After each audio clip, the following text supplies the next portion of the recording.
বিশাল এই রিংটা দেখতেছেন, হ্যাঁ এখানে কয়েকটা রিং তৈরি হইতেছে।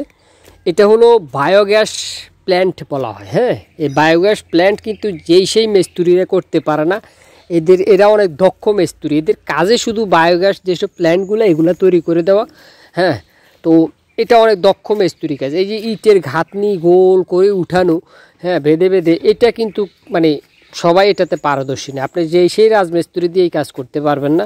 আবার এগুলার এই বিভিন্ন রকম একটার থেকে আরেকটার মধ্যে মল যাওয়া। হ্যাঁ, তো বায়োগ্যাসটা হলো মূলত কী থেকে হয়, সেটা হয় গরুর গোবর থেকে, সেটা হতে পারে পোলট্রি লেয়ার ব্রয়লার মুরগির যে বিষটা ওইটা থেকে। তো ওইটা যেসব বড় বড় খামারি আছে তারা এই বায়োগ্যাস প্ল্যান্ট তৈরি করে, কারণ এটার থেকে তারা গ্যাস পায়, যেই গ্যাস নিজেদেরও কাজে লাগে এবং কি এলাকার পাড়া প্রতিবেশীদেরকে দিলেও ওইখানে আপনার প্রতি মাসে 1000, 1500, 2000 এরকম করে নেয়।